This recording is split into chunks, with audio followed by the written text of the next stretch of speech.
Pero bueno, me hace muchísima ilusión poder estar aquí porque esta es la facultad en la que estudié la licenciatura de periodismo y seguramente en una de estas aulas estudié y seguramente en una de estas aulas también Ildefonso me impartió clases y fue así como he acabado haciendo sociología. Entonces la verdad que muchísimas gracias por la invitación y es un honor aún poder estar aquí presentando la tesis a todos vosotros. La tesis, como ya habéis podido ver aquí, se llama Cracking Meritocracy from the Starting Gate, Social Inequality in Skill Formation and School Choice. La imagen que he elegido aquí para ilustrar esta diapositiva creo que es bastante ya autoexplicativa y es básicamente la carrera por el estatus social en las sociedades capitalistas se considera como un ejemplo de la meritocracia, ¿no? Es decir, se supone que todos partimos de la misma situación en la línea de salida y así llegamos a las diferentes posiciones en el sistema educativo o en el mercado de trabajo. Pero como voy a ilustrar en esta tesis, en esta presentación de la tesis, evidentemente eso no es así. Eso es una forma idealizada de la igualdad de oportunidades de la meritocracia en las sociedades capitalistas. En ninguna sociedad hay igualdad de oportunidades ni puede haber una meritocracia. Esa es básicamente la idea principal, que no es nada nuevo. Es una idea que ya la sociología de la educación y la estratificación social viene apuntando desde hace ya muchas décadas, pero parece que en el discurso público, político, incluso de la socialdemocracia, se ha perdido un poco esa crítica a la meritocracia, ¿no? Entonces, esa es un poco la razón de ser también de esta tesis, más allá de la importancia académica que pueda tener con respecto a los hallazgos que he encontrado. Y básicamente lo que intento, el puzzle o la pregunta que intento responder es la siguiente. Aquí este gráfico es de un artículo del New York Times que me gusta mucho porque lo que se ve es qué pasa con aquellas personas que nacen en hogares ricos y cuántas personas descienden completamente en la escala de ingresos, en este caso, y son pobres como adultos, o cuántos siguen siendo ricos de adultos, ¿no? Entonces, la pregunta que intento responder en mi tesis es por qué hay un porcentaje muy bajo de personas que bajan de las clases sociales más altas. Llamemos clase social como ocupación, como nivel educativo, como ingresos o riqueza. En el caso de mi tesis lo mido con el nivel educativo alto de los padres, con los estudios universitarios. Entonces esta es básicamente la pregunta que yo me hago en mi tesis. No es una pregunta nueva, ni mucho menos. La sociología de la estratificación lleva ya también muchas décadas intentándola responder. Pero es cierto que se sabe poco de los mecanismos. Se sabe que no sucede muy a menudo que la gente baje de la escala social. Si ha nacido en una familia con altos recursos educativos, culturales o económicos, no pasa mucho en términos probabilísticos, pero no se sabe muy bien los mecanismos, o no se ha testado tanto a nivel empírico esos mecanismos específicos. Entonces mi contribución es que lo hago desde el nacimiento, veo si se cumple o no la igualdad de oportunidades, los factores que influencian el desarrollo del mérito, que según las ideologías liberales es la habilidad cognitiva y el esfuerzo. Entonces yo lo que hago es ver si realmente primero hay igualdad de oportunidades a la hora de desarrollar lo que después se evalúa como mérito en el sistema educativo en este caso, con la habilidad cognitiva y el esfuerzo. Entonces sería una ilustración de que una meritocracia no se puede cumplir sin una igualdad de oportunidades, solo reproduciría esas desigualdades que ya desde el nacimiento las podemos ver. Este es un ejemplo que me gusta mucho, que es del antiguo presidente George Bush de los Estados Unidos, en el que decía en una graduación de la Universidad de Yale, en el discurso, decía que para aquellos que habéis recibido las mayores distinciones y las mejores notas, os congratulo por el gran éxito que habéis tenido, mientras que aquellos que no os habéis sacado tan buenas notas, no os preocupéis que algún día podréis llegar a ser presidente de los Estados Unidos, como el propio George Bush, que era un mal estudiante, pero tuvo la suerte de ser hijo de un presidente también de los Estados Unidos y de estudiar en una universidad en Yale. Seguramente de no haber nacido en ese tipo de familia no lo hubiera conseguido, ¿no? Es un ejemplo del mecanismo de compensación por una baja habilidad, por esos recursos y de la familia en la que ha nacido y de estudiar en una institución de élite, sin seguramente merecerlo. Entonces, ese es el concepto que desarrollo en mi tesis y que intento testar, ese de la compensación. ¿Qué pasa cuando hay una habilidad baja o no se tiene el mérito suficiente para seguir adelante en el sistema educativo? Y esa pregunta me la hago y me centro en el sistema educativo porque, como muchos de vosotros podéis imaginar, pues la educación, el nivel educativo es el principal factor para la movilidad social. Entonces me centro en el nivel educativo al que llegan los estudiantes y cómo funciona el concepto de mérito en el sistema educativo desde los primeros años de vida. En este caso, este es un hallazgo también en la literatura de la sociología, de la estratificación de la desigualdad y de la sociología de la educación, y es simplemente el hallazgo de que las desigualdades en el logro de una credencial universitaria, de un título universitario, se han mantenido constantes en las últimas décadas.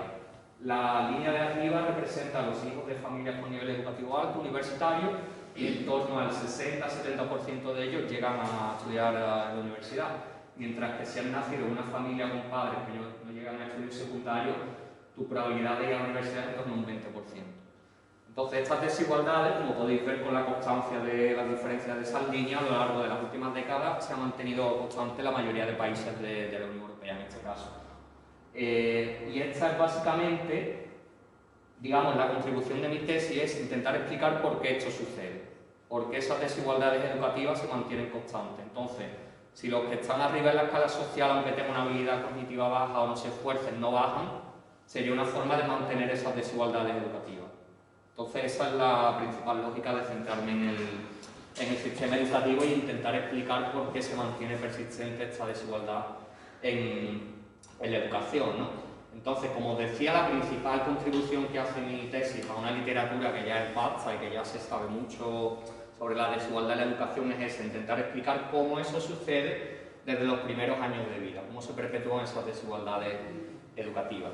Entonces, yo lo que hago es que testo la llamada hipótesis de la ventaja de compensación, que de hecho esta teoría la ha desarrollado más mi supervisor Fabrizio Bernal.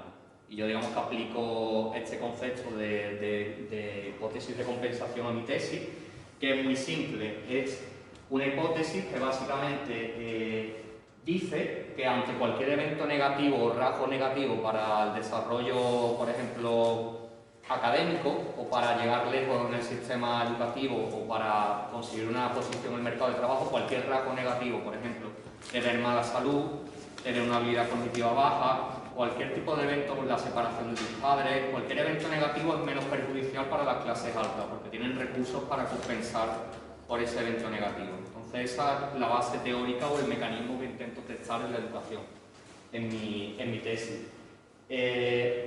Y eso sería una ilustración de que las clases altas rompen con la meritocracia. Por eso mi tesis se llama Cracking Meritocracy, porque es un ejemplo de que si el hijo de las clases altas o de padres con alto nivel educativo tienen habilidad cognitiva baja y no se esfuerzan, esos son los indicadores del mérito liberal, como os estaba diciendo. Entonces, si para ellos no predice tanto no tener habilidad o no esforzarse, digamos que están rompiendo con ese ideal meritocrático, ¿no? Y de hecho, esta hipótesis lo que, digamos, sostiene es que el máximo nivel de desigualdad, por ejemplo, en la transición de ir al bachillerato, se concentra entre los estudiantes con menor habilidad o con las notas más bajas. Esa es básicamente la idea. Entre los estudiantes que son muy buenos, que tienen mucha habilidad, que se esfuerzan mucho, las desigualdades entre clases sociales no son tantas, porque hay más niños de clases obreras, por ejemplo, que siguen adelante si son hábiles y se esfuerzan. Pero es entre los que tienen menos habilidad donde las desigualdades son mayores. Esa es la idea básica que intento testar en mi tesis. Y hay poca evidencia de mecanismos que expliquen, primero, veo si esto sucede o no, y después veo diferentes mecanismos que podrían explicar que los padres compensen ante un nivel de habilidad o académico bajo.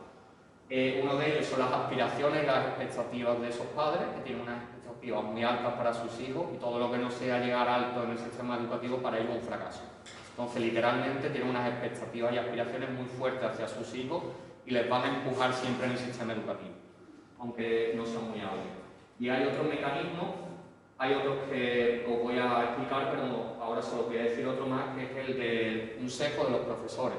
Esto está relacionado con las teorías de la reproducción cultural de Bourdieu, como vosotros bien sabéis, y básicamente es que los profesores tienden a evaluar a los estudiantes mejor si vienen de clases más altas o si tienen un alto capital cultural. Y yo lo que veo es si eso está sucediendo también en el sistema educativo y si eso sucede entre los estudiantes que tienen una baja habilidad cognitiva, pero que vienen de clase alta, si le ponen mejores notas a los profesores. Sería otro mecanismo con el que veo si eso sucede.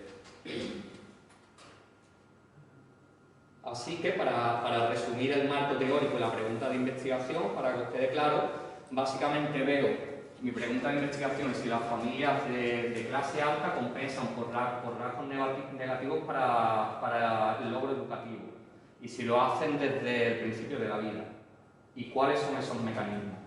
Entonces lo que veo es si compensan por dos rasgos negativos. El primero es tener un bajo peso al nacimiento, diferencias en el peso al nacer, porque el peso al nacer es un indicador de cómo ya la desigualdad empieza prácticamente desde el vientre materno, desde antes del nacimiento ya las desigualdades se gestan, valga la redundancia. Entonces, es una ilustración de que la igualdad de oportunidades no existiría desde el principio de la carrera, ¿no? De esa hasta el principio que enseñaba con la línea de salida. Entonces, lo que veo es que las familias de clase alta compensan por un bajo peso al nacer. Y la segunda es si compensan por tener una baja habilidad cognitiva.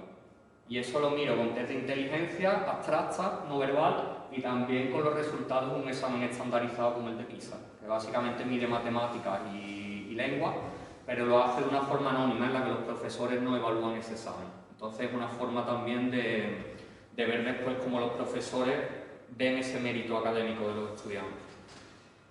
Y aquí en este gráfico, para que os quede un poco más claro, básicamente veo en primer lugar el efecto del peso al nacer en el desarrollo cognitivo y no cognitivo, y después el efecto de las habilidades cognitivas y no cognitivas en ir al bachillerato o a la formación profesional. Esas serían las dos variables que miro, desarrollo cognitivo y no cognitivo, y ir a la formación profesional o al bachillerato. Y esto lo veo en Alemania y después os contaré por qué me centro en el caso alemán, porque es particularmente interesante para testar esta hipótesis. Como decía, veo si las familias con altos recursos son capaces de hacer que esta relación o esta asociación no sea muy importante con sus recursos. El marco teórico, como os comentaba, básicamente me baso en dos tipos de teorías. En primer lugar, para ver cómo se desarrollan esas habilidades cognitivas y no cognitivas desde los primeros años de vida, me baso en las teorías del capital humano, porque básicamente estudian eso, cómo se forman las habilidades.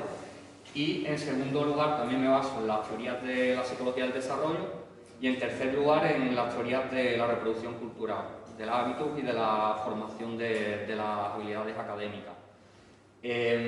Después, para la elección de escuela, que es mi segunda variable de interés, si vas al bachillerato o a la formación profesional, me baso en las teorías de la acción racional a la hora de elegir qué estudios haces. No me voy a detener mucho en el tema teórico, pero básicamente la idea es que las clases trabajadoras están en una posición más baja en la escala social, evidentemente, que las clases altas. Entonces para sus hijos el llegar, por ejemplo, a la formación profesional ya puede ser considerado como un éxito, ¿no? Mientras que para las clases altas todo lo que no sea llegar a la universidad es un fracaso. Entonces básicamente hay desigualdades en esas elecciones educativas, parcialmente explicadas por esas aspiraciones y expectativas que dependen de los recursos de la familia. Entonces ese es un poco el marco teórico, pero tampoco voy a ir en más detalle en esto. Ahora me gustaría explicaros el contexto en el que me centro, porque me centro en el caso de Alemania. Centrarme en Alemania es porque es uno de los países que tiene los mayores niveles de desigualdad educativa de Europa. Por ejemplo, en PISA, cuando se explica que el porcentaje de varianza está explicado por el estatus socioeconómico de las familias en el rendimiento, es uno de los países que más explica. Y uno de los motivos de que eso sea así es que tiene un sistema que se llama de tracking, que divide a los estudiantes entre el bachillerato y la formación profesional a los 10 años, muy pronto, aquí en España a los 16 años.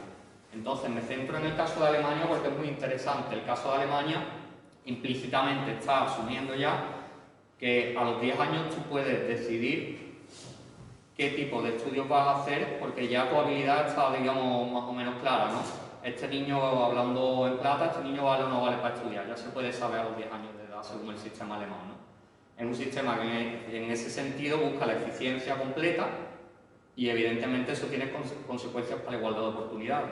Entonces, para el caso del test de la meritocracia que os decía, en este sentido me centro en el caso de Alemania, porque también tienen una recomendación de los profesores a los 10 años, que le hacen una recomendación a los estudiantes si van al bachillerato o a la formación profesional. Entonces ahí puedo ver cómo los profesores evalúan el mérito de la educación, viendo esas dos variables que os comentaba, la habilidad cognitiva y el esfuerzo, y ver cómo recomiendan, a qué tipo de estudiantes recomiendan o no ir al bachillerato y a la formación profesional, según el tipo de familia de las que vienen. Y por eso es tan interesante el caso de Alemania y lo he elegido como caso de estudio para mi tesis. Y el marco filosófico, digamos, como os comentaba al principio, que uso para medir el mérito, es aquel de las teorías más liberales, que consideran que el mérito es la habilidad cognitiva, en muchos casos una habilidad cognitiva más biológica, no son lo que miden los test de inteligencia abstractos o que no miden el lenguaje. La inteligencia y el esfuerzo es la fórmula del mérito para las teorías liberales. Entonces yo intento, digamos, ver si se cumple o no se cumple esa concepción liberal del mérito y si hay igualdad de oportunidades o no en el sistema educativo. Entonces, como os decía, es muy interesante ver cómo los profesores evalúan el mérito en el sistema alemán y si recomiendan a los estudiantes ir al bachillerato a la formación profesional, porque son los profesores los que evalúan el mérito en el sistema educativo. Entonces, como os comentaba antes, lo que veo es si las familias de clase alta rompen con la meritocracia desde el principio de la vida, influenciando el desarrollo de las habilidades que después se convierten o no en mérito y en el sistema educativo a la hora de ir a la formación profesional y al bachillerato. No me voy a detener mucho en esta parte, pero básicamente para ver esto de forma empírica o cuantitativa, lo que uso son dos bases de datos. Una base de datos de gemelos, que siguen a gemelos desde los 5 años hasta los 11 años. Tengo dos cohortes de gemelos y los evalúo a los 5 y a los 11 años. Y después tengo un estudio que es representativo de todas las escuelas de Alemania, con unos 6.000 estudiantes, que es un estudio longitudinal y sigue a los estudiantes desde el primer curso de primaria hasta la transición al bachillerato o la formación profesional, que es en torno a los 10 años, 11 años. Entonces es un estudio longitudinal que sigue a los estudiantes durante todo ese intervalo de tiempo. Y ahora iré un poco más en detalle de cómo uso los gemelos, porque os parecerá algo un poco rocambolesco, ¿no? Y en el primer capítulo empírico, ya para entrar un poco más en detalle, intentar responder a la siguiente pregunta. Sabemos por toda la literatura de epidemiología que el bajo peso al nacimiento tiene un impacto negativo en el desarrollo de las habilidades cognitivas, inteligencia, capacidad de atención, una serie de habilidades que después son importantes para el desempeño en el sistema educativo. Por ejemplo, el sistema nervioso sabemos que influencia, el peso al nacimiento en el desarrollo del sistema nervioso y de las funciones ejecutivas, etc. Son, digamos, mecanismos que explican cómo se aprende después, cómo los niños tienen más o menos facilidad de aprendizaje. Entonces, básicamente lo que veo es si las inversiones de los padres consiguen romper esa relación que sabemos por la epidemiología que existe. Existe una relación entre el bajo peso, tener un menor peso al nacimiento y el desarrollo de las habilidades. ¿Y por qué uso los gemelos? Uso los gemelos porque normalmente en sociología tenemos el problema de establecer relaciones causales, ¿no? Con los datos, con las encuestas, tenemos dificultades a la hora de aislar una relación causal. Y el hecho de usar los gemelos es muy interesante porque comparas a dos personas que han nacido en la misma familia, el mismo día, tienen la misma edad, viven bajo el mismo techo, van a la misma escuela, comparten el mismo barrio y en el caso de los gemelos monocigóticos son casi 100% genéticamente iguales. Entonces, uno de los retos que tenemos en sociología cuando intentamos aislar el efecto de variables culturales o de ambientes socioculturales es que hay también factores genéticos que influencian en el desarrollo cognitivo o no cognitivo y es todo muy endógeno, está todo es muy difícil de diferenciar dónde empieza la biología y dónde acaban los ambientes socioculturales. Y es una crítica que se hace mucho desde los, digamos, púlpitos más conservadores, ¿no? Cuando la sociología intenta establecer ese tipo de relaciones causales. Entonces yo en mi tesis, para evitar ese tipo de crítica, uso los gemelos porque me permite controlar, tener en cuenta muchísimos factores. En el caso de los gemelos monocigóticos son incluso genéticamente iguales y sus diferencias en el peso al nacer es lo que se conoce como un experimento natural. Es decir, las ciencias más duras usan los experimentos, los ensayos clínicos, por ejemplo, en el caso del COVID, hacen un grupo de tratamiento y un grupo de control al azar para ver la efectividad de un medicamento, por ejemplo, ¿no? Entonces esa es la única forma de ver si un medicamento es efectivo o no es efectivo, si tiene una relación causal, por ejemplo, con mitigar los síntomas del COVID o la mortalidad, etc. Entonces, una lógica muy similar se puede aplicar en la investigación en ciencias sociales para evaluar relaciones causales. Y en el caso de los gemelos, un experimento natural, porque incluso el hecho de tener gemelos es casi un fenómeno aleatorio, y después esas diferencias en el peso, que es lo que yo miro en este primer artículo, esas diferencias en el peso entre los gemelos son aleatorias. Depende de la posición que tenga cada gemelo en el útero de la madre. Si tienen más acceso a nutrientes o a oxígeno. Una cosa que parece muy rocambolesca, pero en la sociología cuantitativa más hardcore, por así decirlo, que sigue un poco la tendencia en economía, es lo que se intenta hacer. Se intenta aislar esos efectos causales y es una forma de hacerlo y ver cómo la desigualdad empieza ya desde el útero, como os estaba diciendo. Este es un gráfico que a mí me resulta muy interesante. La parte de la derecha es la distribución de las diferencias en el peso al nacer entre dos gemelos y es en torno a 250 gramos. Diréis qué tontería, ¿no? Que poco 250 gramos. 250 gramos serán 2 iPhones o 2 móviles o una cosa así, ¿no? Y decir que estás evaluando un efecto que es muy pequeño. Es un efecto muy pequeño que podréis considerar que no es algo importante, pero es una ilustración, como os comentaba, de cómo pequeñas diferencias se van acumulando a lo largo del tiempo y generan desigualdades. Desigualdades en la igualdad de oportunidades y después en el desarrollo del mérito. Entonces, una ilustración de cómo ese proceso comienza desde el inicio de la vida. ¿Y qué encuentro en este paper? Encuentro que a los 5 años de edad encuentro un efecto negativo de las diferencias en el peso al nacer, es decir, el gemelo que tiene menos peso tiene un menor desarrollo cognitivo y tiene una menor capacidad de atención que el gemelo que pesa de media 250 gramos más. Y esa relación la encuentro tanto en las familias de clase alta como en las de clase baja. Pero es a los 11 años cuando encuentro que esa diferencia se neutraliza en las familias de clases más altas. Entonces, a los 11 años ya no es consecuente esa diferencia en el peso para las familias de clase alta. Entonces, lo que encuentro es básicamente lo que os ilustraba en este gráfico, que gracias a los recursos, en este caso son inversiones culturales de los padres de nivel educativo más alto, consiguen que esa asociación, que sabemos que es negativa biológicamente, no tiene impacto para sus hijos a los 11 años. Entonces, una ilustración de cómo a la hora de desarrollar las habilidades cognitivas, en este caso a los 11 años son las notas en matemáticas y alemán, y en test de inteligencia y problemas de comportamiento.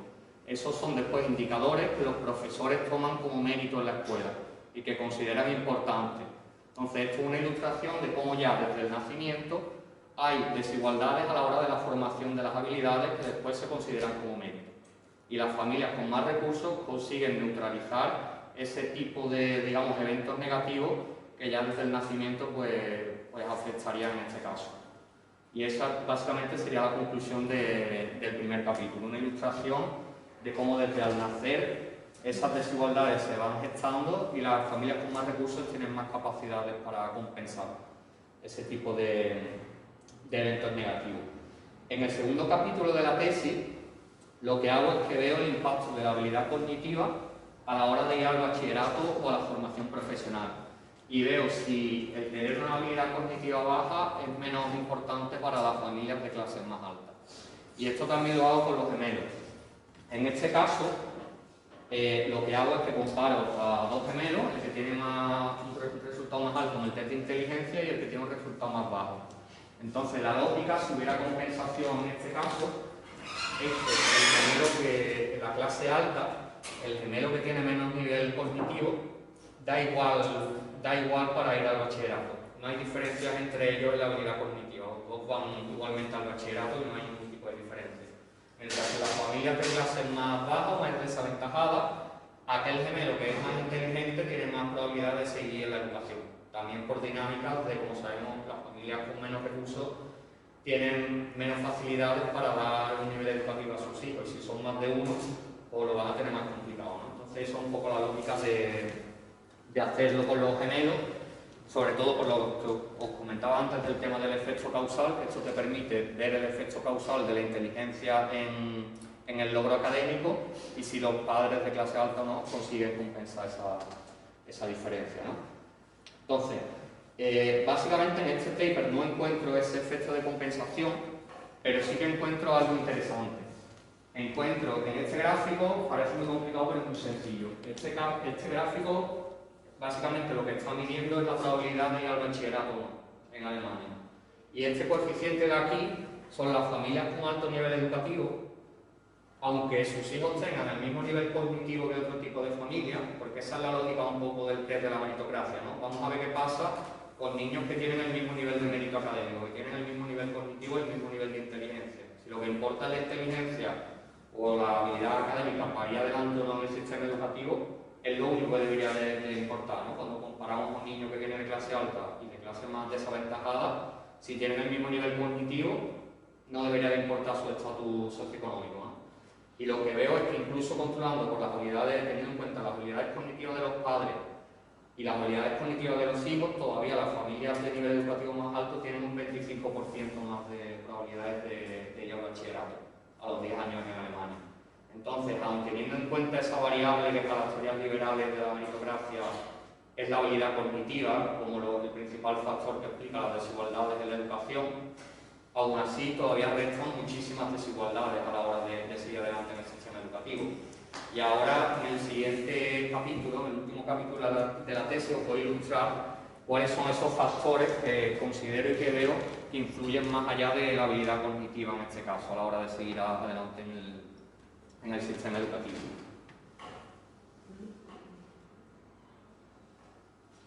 En el último capítulo de la tesis, lo que hago es que juego un poco con el concepto del esfuerzo, que es el segundo componente de la definición del mérito en las teorías liberales, y la habilidad académica en este caso. No mido la habilidad cognitiva o académica con un test de inteligencia como en el anterior ejemplo, pero lo mido con un test como el test de PISA, en el que se mide el rendimiento de los estudiantes en alemán y en matemáticas, porque son las dos asignaturas más importantes después a la hora de que los profesores evalúen a los estudiantes de la primaria.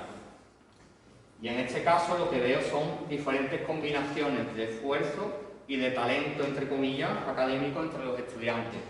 Y veo qué pasa con aquellos estudiantes que tienen una baja habilidad académica en alemán y en lengua, pero que se esfuerzan, por ejemplo. ¿Qué pasa con ese tipo de estudiantes?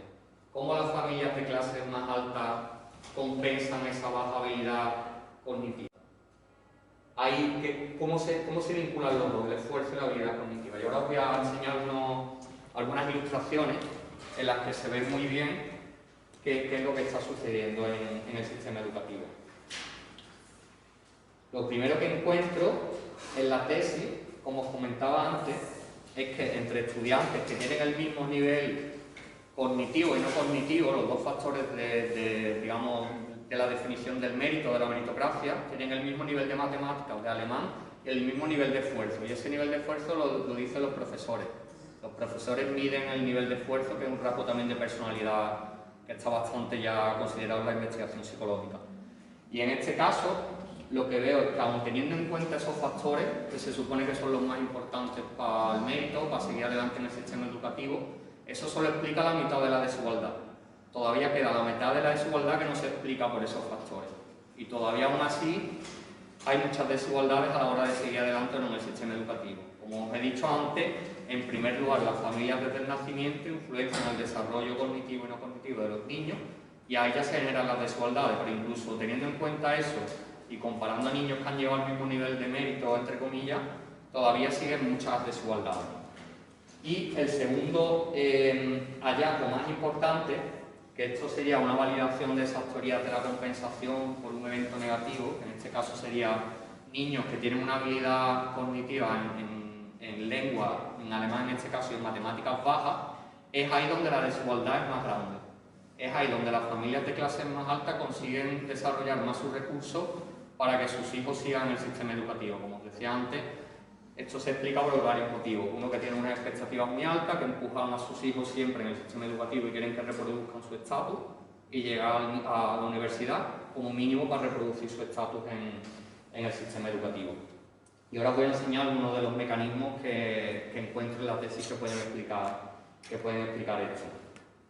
Este gráfico también es muy sencillo de entender. En el eje de X, básicamente menos 1 es un nivel bajo de habilidades en alemán y en matemáticas.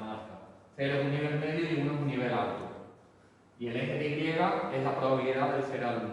Entonces, en el primer caso, estoy mirando la probabilidad de ir al bachillerato o a la formación profesional, en el caso de Alemania. Y como podéis ver, aquí, esta línea sólida gris representa a los hijos de las familias con un nivel educativo menor que universidad. Y esta línea discontinua representa a los hijos que vienen de familia con un nivel universitario, ¿vale? La línea de arriba son hijos de universitarios y la línea de abajo son hijos de personas que no tienen nivel universitario. Y aquí, lo interesante de este gráfico, estoy mirando en diferentes niveles de habilidad cognitiva qué pasa a la hora de ir al bachillerato. Y aquí estoy teniendo también en cuenta otros factores, como puede ser el origen migrante de la familia, habilidad cognitiva media con un test de inteligencia, un montón de habilidades no cognitivas, incluso en la escuela estoy teniendo en cuenta la escuela a la que van. Entonces estoy comparando a niños que van a la misma escuela, que son iguales en todo. Y lo único que son diferentes es en su estatus socioeconómico. Y en el caso de aquí, como podéis ver, las desigualdades, que serían las diferencias entre estas dos líneas de ir al bachillerato, son más grandes entre los estudiantes con una habilidad cognitiva baja. Es ahí donde la desigualdad es más alta de todas las posibles combinaciones de habilidad cognitiva y estatus socioeconómico. Y el mismo patrón lo encuentro en el segundo gráfico para la recomendación que hacen los profesores de ir al bachillerato o no. Es decir, los profesores recomiendan mucho más a los estudiantes de hijos de universitarios y al bachillerato cuando tienen una habilidad cognitiva baja. Entonces es totalmente contraintuitivo. Si fuera la habilidad cognitiva lo más importante para el éxito de la educación, esas desigualdades no deberían de existir, sobre todo en los niveles bajos, porque si no el mérito no está funcionando en el sistema educativo. Y los profesores son los que evalúan el mérito en el sistema educativo. Entonces, una posible explicación de que esto esté sucediendo, de que los profesores recomienden más a los estudiantes con bajas habilidades, pero que vienen de clase alta y al bachillerato, son las expectativas de los padres. Aquí se encuentra exactamente lo mismo. Entre los estudiantes con menor habilidad cognitiva es donde más desigualdades hay entre las familias a la hora de tener unas expectativas de que sus hijos vayan a la universidad. Entonces, una de las ideas es que los padres ponen presión a los profesores, en el caso de Alemania, para que le den una recomendación de ir al bachillerato. Y esa es una de las explicaciones, y también otras investigaciones cualitativas se ha visto que con entrevistas con padres y profesores se ha visto que hay una especie de sesgo de los profesores a la hora de recomendarles más ir al bachillerato. Entonces es un sistema muy injusto porque a los 10 años ya se está conduciendo a los estudiantes a diferentes niveles educativos y encima no se está haciendo de una forma objetiva. Se está haciendo de una forma en la que el estatus socioeconómico de la familia tiene un peso muy grande, tiene el peso más grande entre aquellos que tienen habilidad más baja. Entonces, una crítica en este sentido a la meritocracia de la educación, a que la habilidad cognitiva, como se ve aquí, si fuera tan importante, los de clase alta bajarían. Esto bajaría, esta línea bajaría y esta línea bajaría. Entonces, básicamente, esa es la crítica en el caso de Alemania de la transición al bachillerato. Y ahora, uno de los últimos gráficos que os voy a enseñar es este. Esto es un poco complejo, pero lo voy a explicar de una forma rápida y simple. En este gráfico juego entre diferentes niveles de esfuerzo. Este es un test directo a la teoría liberal, de que si el mérito es igual a habilidad cognitiva y esfuerzo, porque estoy viendo diferentes niveles de esfuerzo de los niños y diferentes niveles de competencias en alemán y en matemáticas. Entonces, básicamente, la idea es ver cómo se la ingenian los hijos de familia de nivel educativo más alto para seguir adelante en el bachillerato cuando tienen este nivel bajo de competencia, que sería esta línea de aquí. Entonces, lo que se ve es que cuando se esfuerzan esos niños, salen adelante y van al bachillerato. Van al bachillerato en un 60% de ellos que tienen habilidad cognitiva baja, pero que se esfuerzan. ¿Y qué pasa con los hijos de las familias de menos nivel educativo? Que aunque se esfuercen, no salen adelante. Entonces aquí es un test directo a esa teoría liberal de la meritocracia, viendo precisamente cómo de importante es el esfuerzo según la familia de la que vengan. Y es más importante el esfuerzo para las familias que vienen de clases altas. Les renta más a ellos, aunque estén al mismo nivel que los hijos de familias más desaventajada. Entonces, es un ejemplo, una ilustración perfecta de cómo el mérito no es igual a la habilidad cognitiva y el esfuerzo. ahí en ese gráfico están todas las posibles combinaciones de esfuerzo y de habilidad cognitiva y con las mejores medidas disponibles que hay, porque son test estandarizados de matemáticas y de alemán, que son iguales para todos los estudiantes y son una medida de rasgo de personalidad de esfuerzo y está medida por los propios profesores. Así que son las mejores medidas que hay a nivel de psicología para medir esas variables o esos indicadores del mérito. Y un último mecanismo que os quería enseñar antes de concluir y de dar un poco una visión menos técnica, no sé si estáis entendiendo bien tanta estadística y tanto gráfico y tanta línea, etc., es este gráfico. Este gráfico ilustra, como os comentaba antes, la posibilidad de que los profesores le pongan una nota más alta a estudiantes que vienen de clase alta, pero que son iguales en todos estudiantes de clase más baja. Y en este gráfico lo que comparo precisamente es cómo le ponen las notas a los estudiantes cuando tienen un nivel bajo de habilidades cognitivas de esfuerzo y cuando tienen un nivel bajo de habilidades cognitivas en el test de matemáticas y de alemán. Entonces lo que encuentro en este eje de aquí son las notas que le ponen los profesores. Y lo que encuentro es que las únicas diferencias que hay a la hora de poner la nota entre los niños que vienen de clases altas y clases bajas se da entre niños que tienen habilidad baja, ya sea cognitiva o no cognitiva. Entonces los profesores están evaluando mejor a los niños que vienen de familias con nivel educativo alto solo cuando tienen un nivel cognitivo o no cognitivo bajo. Entonces una ilustración también de cómo los que evalúan el mérito en el sistema educativo, que son los profesores, parece que tienen algún tipo de sesgo a la hora de evaluar a los estudiantes según su clase social. Y aquí hay poco margen de duda porque estoy teniendo muchísimos factores en cuenta en este tipo de estimaciones estadísticas y son medidas bastante buenas. Y aquí cabe preguntarse cómo pasa eso, qué pasa con los profesores que le ponen una nota más alta a ese tipo de estudiantes, ¿no? Pero si son ellos, digamos, los gatekeepers o los que evalúan el mérito en el sistema educativo y tienen algún tipo de sesgo, y sobre todo con los estudiantes con menos habilidad, pues tampoco así puede funcionar la meritocracia en la educación, ¿no? Y por ende en la sociedad. Entonces este sería otro de los mecanismos con los que veo ese mecanismo de compensación, en este caso por parte de los profesores, que compensan una habilidad baja poniéndole más notas a ese tipo de estudiantes, que vienen de familias más privilegiadas. Entonces, para resumir los hallazgos de la tesis y ya concluir, en primer lugar, lo que encuentro en mi tesis es que existen desigualdades muy tempranas y persistentes en la formación de habilidades, tanto cognitivas como no cognitivas otra vez, que son los principales factores para hablar del mérito de la educación. Estas desigualdades las veo ya desde los 5 años de edad y la brecha entre las clases altas y bajas en esas habilidades se mantiene constante desde los 5 años o desde antes de los 5 años otros estudios.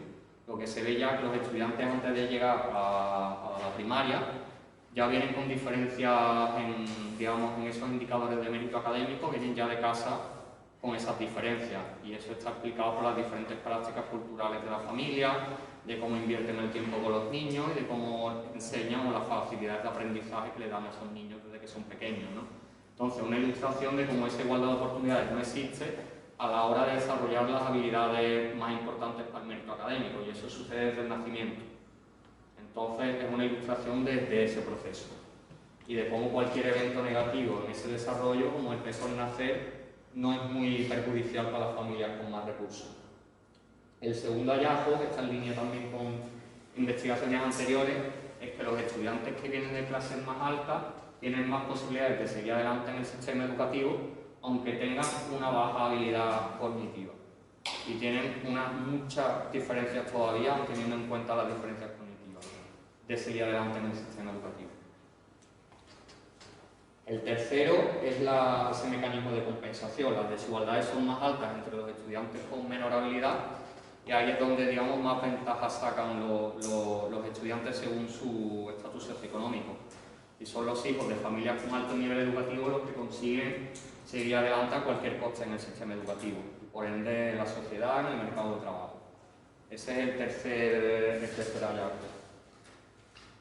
Y es entre esos mecanismos que explican esos patrones de compensación por eventos negativos o baja habilidad, como os comentaba, están las expectativas de los padres, que tienen unas expectativas súper fuertes hacia el logro académico y del mercado de trabajo de sus hijos, esas inversiones tempranas que hacen en el aprendizaje de sus hijos, que evidentemente están condicionadas por sus recursos económicos y por las políticas también del Estado sociales, y una especie de sesgo de los profesores a la hora de evaluar a estos estudiantes. Las implicaciones políticas y a nivel filosófico de la tesis son bastante fuertes, y creo que por esto es por lo que ha tenido un poco este revuelo que se monta un poco en los medios y tal, que a mí me ha sorprendido mucho, porque de hecho estas conclusiones o mi aportación al campo de la desigualdad tampoco estoy descubriendo nada nuevo, simplemente lo estoy ilustrando de una forma metodológica más sofisticada y, digamos, desde el nacimiento. Estoy intentando ver cómo se forjan esas desigualdades, pero tampoco estoy diciendo nada que sea muy nuevo para alguien que esté familiarizado con las teorías de la desigualdad educativa y de la sociología de la estratificación. Pero creo que uno de los mensajes más potentes es ese de que las familias de clase alta rompen la meritocracia, porque siempre enfocamos el discurso a que los que vienen de familias más desaventajadas no logran salir adelante, o no cogen ese ascensor social que va hacia arriba, ¿no? Porque no tienen las mismas oportunidades y no hay igualdad de oportunidades. Pero otra forma de mirarse de meritocracia precisamente es saber qué pasa con los niños que nacen en familias en la élite o arriba de la estructura ocupacional, o de las clases altas o de los niveles educativos altos. ¿Qué pasa con esos niños que no tienen mucha habilidad o que no se esfuerzan? ¿Bajan realmente en la escala social o no? Si no bajan, la meritocracia no funciona ni por arriba ni por debajo. Y la parte de verlo por arriba no se ha estudiado tanto. Entonces, esa es un poco la contribución de la tesis a un campo que ya está bastante explotado y del que sabemos muchísimo. Y es decir, que el mérito no es igual a la habilidad cognitiva ni al esfuerzo. Porque, como os he enseñado, entre estudiantes con el mismo nivel cognitivo y no cognitivo de inteligencia y de esfuerzo, de habilidad académica y esfuerzo, todavía existen muchísimas desigualdades a la hora de seguir adelante en el sistema educativo. Y esas desigualdades son mayores incluso entre los que tienen un nivel bajo de ese medio. Entonces, es un poco la lógica, la implicación a nivel más de políticas sociales, ¿no? Entonces, también hay una implicación bastante importante, que es esa distinción entre el mérito y las circunstancias personales. Esta tesis lo que hace también es entrar en ese debate filosófico y criticar un poco esa distinción que intentamos hacer, o que intentan hacer sobre todo estas teorías, de definir el mérito como esos factores, cuando en realidad el desarrollo de ese propio mérito está condicionado por las circunstancias que tú no eliges, como son tu familia o el país en el que naces o la ciudad en la que vives. Hay muchísimas circunstancias que tú no eliges y que influyen en el desarrollo de ese mérito desde que naces. Incluso cuando has llegado al mismo nivel de mérito que otras personas que vienen de clases más aventajadas, tu mérito vale menos que el de ellos. Entonces, esa es un poco la conclusión a nivel más filosófico a la hora de estudiar la igualdad de oportunidades. Y a nivel más político, de políticas públicas o educativas, el sistema educativo alemán ilustra un sistema educativo que en teoría está basado en una evaluación objetiva de los estudiantes a los 10 años. Digamos que el sistema alemán está muy basado en esa concepción de que tú a los 10 años ya puedes saber si un estudiante vale o no, entre muchas comillas, para estudiar o no vale para estudiar, y tener una forma de evaluación objetiva. Pero como he demostrado, eso no está pasando en el sistema educativo alemán, y el hacer una segregación de itinerarios educativos a los 10 años es muy perjudicial para la igualdad de oportunidades, porque a esos 10 años tú no dejas tiempo ni siquiera a esos estudiantes a que se puedan desarrollar, o a que sus padres o las políticas sociales puedan combatir esas desigualdades que ya empiezan desde el nacimiento, a la hora de desarrollar esos factores que son importantes en el sistema educativo para seguir adelante o no. Entonces, una de las conclusiones es que hay todavía muchos sistemas que se basan en ese tracking o en esa segregación de itinerarios. En Europa se han eliminado en países como España, pero todavía hay muchos países que los tienen. Entonces, una de las conclusiones es que el sistema educativo alemán no evalúa como por criterios meritocráticos objetivos, y que ese sistema se debería eliminar si queremos más igualdad de oportunidades y retrasar la edad de diferenciación curricular. En el caso de España es a los 16 años, pero os preguntaréis qué implicaciones tiene esta tesis para el caso de España. La mayoría de lo que he encontrado en el caso de Alemania aplica al caso de España, y otras investigaciones y alguna que he hecho yo también muestra ese patrón de compensación entre aquellos estudiantes que tienen bajas notas o habilidad cognitiva baja. Son los de clases más altas los que siguen adelante en mayor proporción, y también se ha visto con la repetición de cursos, que en el caso de España tiene particular relevancia, porque es uno de los países con más tasas de fracaso escolar y de repetición de cursos. Entonces lo que se ve es que estudiantes que son iguales en todo con este tipo de medidas, pero que vienen de clases más aventajadas, tienen menos probabilidad de repetir. Y si repiten, tienen más posibilidades de seguir adelante en el sistema educativo y no caen en fracaso escolar, por ejemplo. Entonces lo mismo aplicaría a España en ese caso. Y se ha encontrado en otro tipo de investigación. Así que básicamente eso es lo que quería contar. Espero que se haya entendido y que no haya entrado en demasiados tecnicismos, pero también era un poco difícil, porque tengo una audiencia también un poco heterogénea, entre estudiantes de periodismo y académicos en sociología, y espero que al menos haya llegado un equilibrio entre los dos. Pero el mensaje básicamente es eso, que si no hay la meritocracia no puede funcionar si no hay igualdad de oportunidades. Como habéis visto, en el caso de la ilustración de mi tesis no hay igualdad de oportunidades en el desarrollo del mérito y en la evaluación del mérito en el sistema educativo. Y la educación es el factor más importante para la movilidad social, en definitiva. Entonces no puede haber una meritocracia si no hay esa igualdad de oportunidades. Como hemos visto, estamos muy lejos de llegar. Nada, muchas gracias por